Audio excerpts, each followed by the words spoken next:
Guarará?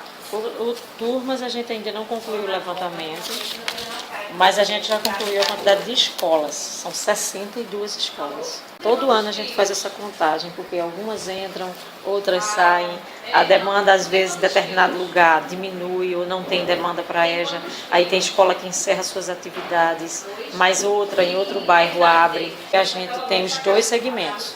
O primeiro segmento, que corresponde aos anos iniciais, e o segundo segmento dos anos finais.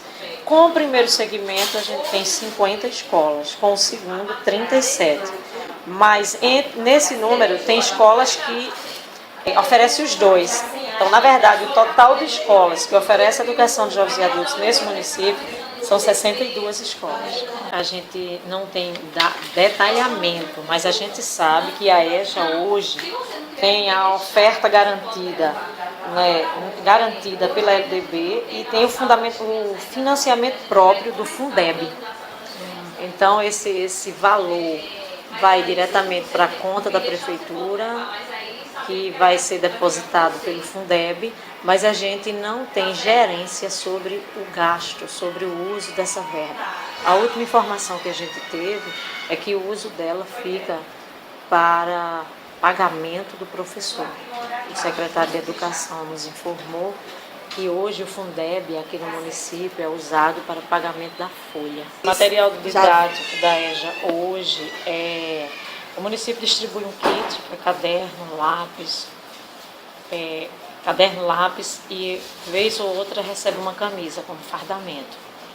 E o livro didático, depois de muitos anos, depois de tantos anos que existe o PNLD, na história do PNLD, é a segunda vez que ele distribui livro didático para a EJA. Então, esse ano chegou, houve a escolha no ano passado pelos professores e escolheram a editora Moderna e a editora FTD e o MEC distribuiu esses livros nas escolas.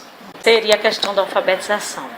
O aluno de EJA é aquele aluno que já estudou, em sua maioria ele já frequentou uma escola e abandonou. O desafio do professor de muitas vezes estar no módulo 3, que para nós aqui é o terceiro e o quarto ano, e encontrar um aluno analfabeto, mas ele apresentou esse histórico e ele tem que ficar no módulo 3. A outra dificuldade é a questão do IDEB, que é o Índice de Desenvolvimento da Educação Básica. Os fatores que calculam o IDEB é aprovação, mas entra também a reprovação e entra a evasão. Então a gente escuta muito do município que a modalidade que mais atrapalha o resultado do IDEB é a EJA, porque tem reprovação mais do que o regular, tem mais evasão, as situações que atrapalham o IDEB. Então os sistemas hoje ficam meio travados com a EJA, porque ela que atrapalha e todo mundo gosta de resultado bom, principalmente quem está ocupando grandes cargos, Os secretários de educação, os prefeitos querem bons resultados. E a EJA não acompanha isso que eles querem. A EJA não dá esse resultado que os governantes querem, dadas as características deles. O aprendizado é mais lento, a história de vida é outra. A criança, por exemplo, a educação infantil, a evasão é quase zero, porque é uma criança que depende do pai e da mãe. Então, o pai e a mãe levam para a escola. O adulto da EJA, não. O adulto da EJA vai se a escola for atraente. E eu digo aí que não precisa ser uma escola com tantos equipamentos, não. Faz a diferença um bom professor. Um professor que tem uma identidade construída para ensinar na educação de jovens e adultos, ele faz uma grande diferença. Quando eu entrei aqui nessa rede, os alunos não tinham merenda. Os do dia tinham merenda, da noite não. Então a merenda é um avanço. O outro avanço é o livro didático. Então é os dois avanços que eu vi, os maiores avanços que eu vi em 20 anos de EJA. Porque outro avanço nos anos finais, aí eu diria no segundo segmento, é que aqui nesse município tem uma política de formação continuada muito boa. Pela equipe técnica daqui, de especialistas de área, cada área tem 1 ou 2, ele tem 16 horas de formação ao mês. O primeiro segmento, que são os anos iniciais, já tem uma carga horária menor, porque a gente não conseguiu trazer esse professor para o dia. Nem a oferecer formação aos sábados é de muita resistência, o município ainda não encontrou uma alternativa. Então ele tem que a formação continuada dele é oferecida no horário de trabalho e dentro do calendário, que tem que ser cumprido com 200 dias e 800 horas, esse ano para nós só coube 5 encontros. Então é uma carga horária bem curta, porque o do segundo segmento assiste durante o dia, são 4 horas. À noite, o turno não tem 4 horas. Então a gente perde em horário, perde muito em carga horária na formação do primeiro segmento. Então a carga horária de formação do primeiro é bem menor do que a formação do segundo. Quer dizer, de qualquer forma é um ponto positivo. É um ponto positivo, mas existe uma política de formação, né? Outra política pública que a gente tem aqui também é o programa Brasil Alfabetizado, que também está dentro desse núcleo, e o programa Pro Jovem Urbano. Todos os 2 programas são para a educação de jovens e adultos. O Jabotão trabalha com EJA, modalidade de ensino, que é uma modalidade garantida por lei. A EJA modalidade, ela acompanha o ano letivo. Ela tem os 200 dias que o MEC diz que tem que o ensino, que a educação básica precisa ter, e as 800 horas de ensino, embora na prática a gente saiba que não tem 800 horas, porque o turno da noite não acontece em 4 horas, como acontece o da manhã e da tarde, o do dia. Mas a modalidade ela funciona dentro dos sistemas, nos moldes que o ensino regular funciona, em carga horária, e na garantia de ser obrigatoriedade. Garantido no Fundeb, garantido pela LDB, a modalidade é uma garantia, uma oferta garantida. Os 2 programas não. Os 2 programas é por adesão. Brasil Alfabetizado e Pro Jovem Urbano é uma adesão. O município adere ou não. Isso é o que faz a diferença de um programa para uma modalidade garantida em lei. A diferença é essa.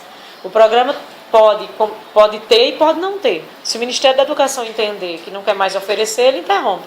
É uma política pública diferenciada do que é oferta garantida. Aí na EJA de Jaboatão hoje, a gente trabalha com a modalidade oferta garantida, o Pro Jovem Urbano, que é um programa, e o Brasil Alfabetizado, que é outro programa, todos 2 federais. E oferece Pro Jovem em 3 escolas. O Brasil Alfabetizado é grande, tem mais de 100 salas de aula. A gente está aguardando a resolução para começar, não começou ainda. Tem mais de 100 turmas, quando começa, geralmente a gente oferece mais de 100.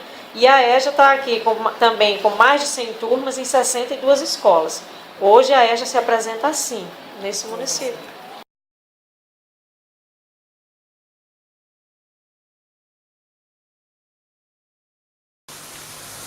Olá, gente. Vamos conversar aqui um pouco com a professora e saber um pouco do EJA. Professora, qual é o seu nome? Meu nome é Edjane. Trabalho aqui na escola Barão de Muribeca já há 12 anos, porém com a turma de EJA há 10 anos. Eu trabalho com essa turma, né? Da modalidade de EJA do primeiro segmento. Qual a sua formação?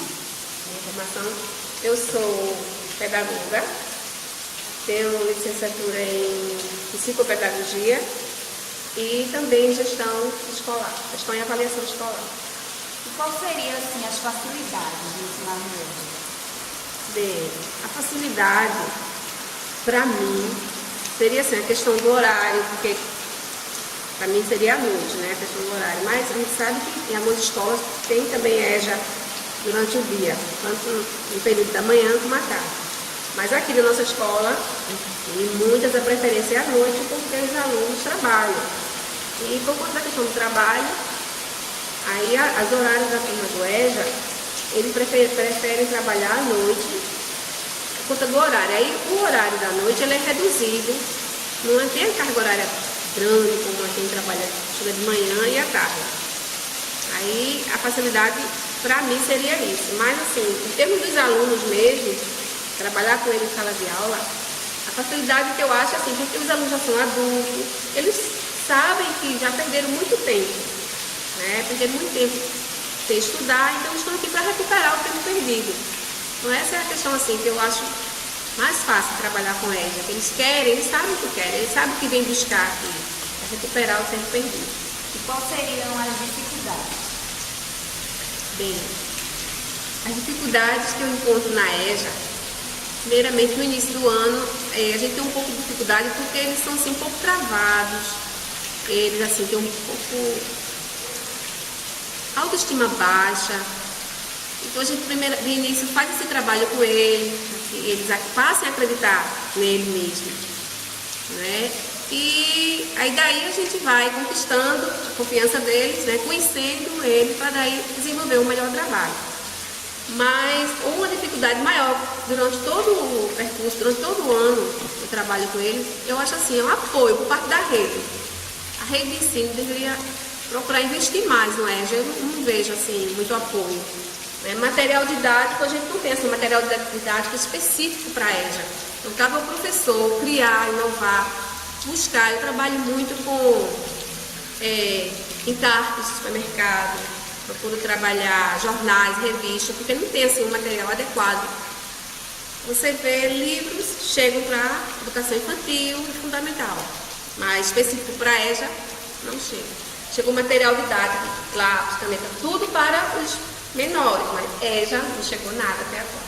Faz quanto tempo, no geral, que você está trabalhando com EJA? 10 anos. 10 anos que eu já trabalho com EJA.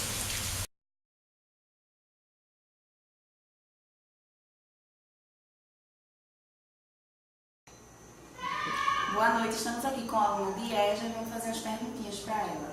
Qual é o teu nome e tua idade? Rafaela Silva, tenho 19 anos. Por que você estuda no EJA? Porque é bom, né? Aí comecei, teve um filho, né? Aí trabalhou muito. Tô atrasada, né? 19 anos, é muito tempo. Aí tô tentando, né? Recuperar os tempos que passou. Quanto tempo faz que tu estuda no EJA? Vai fazer 2 anos. Eu comecei a fazer 2 anos já. Certo.